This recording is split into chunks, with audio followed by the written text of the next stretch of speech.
As a driver's role, as a driver's role, we have two things. One is that you need to,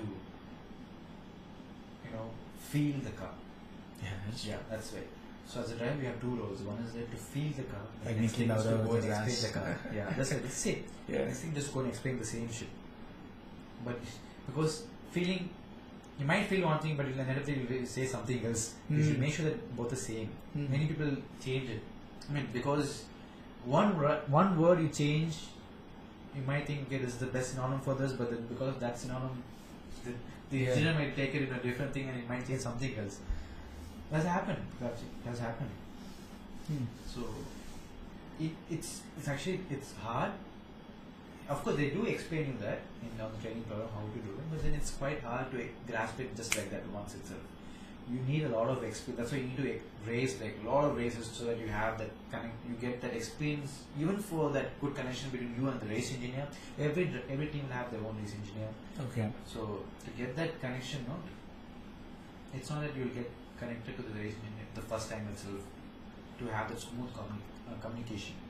And how to have the communication itself all depends on your experience and the number of races you do. It's not like the first race. See, today you got the training program. Tomorrow you go to race. You do your first race.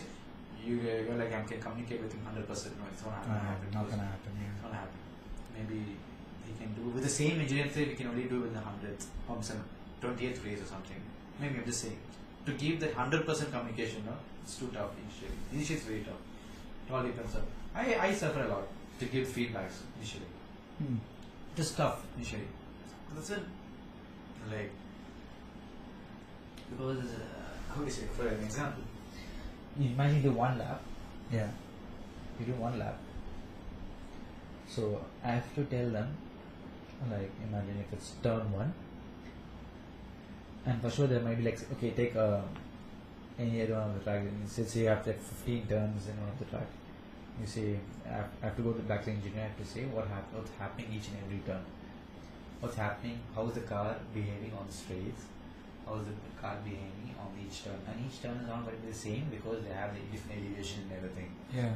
Okay. The road is not, the entire track is not the same. It has its own elevation and breadth, like everything. So in that turn, I have to split into 3. I have to say that how is the car when it was entering the corner, how is the car handling when it's in mid corner, what is happening on the exit of the corner. So you got to split it up into more 3.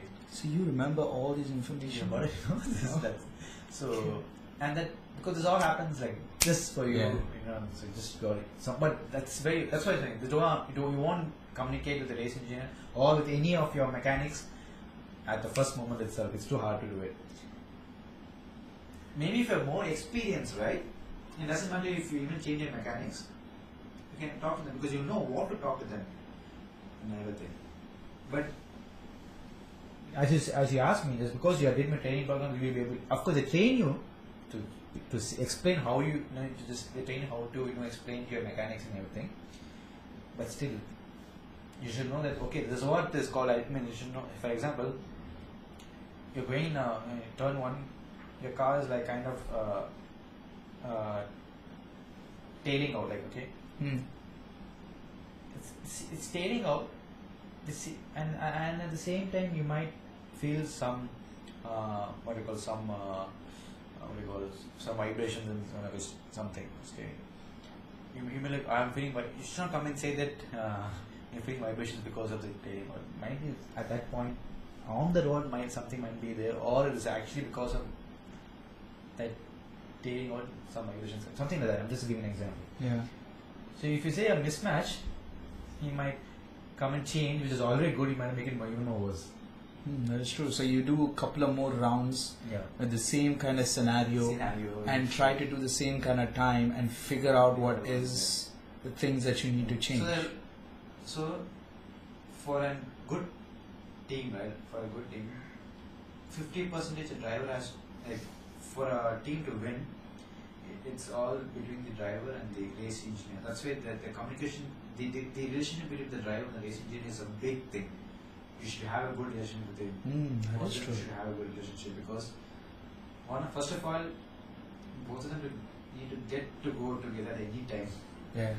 They shouldn't have any 5 lakhs at any time because then they won't.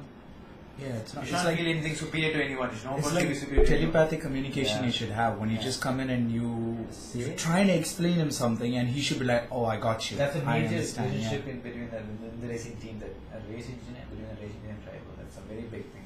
So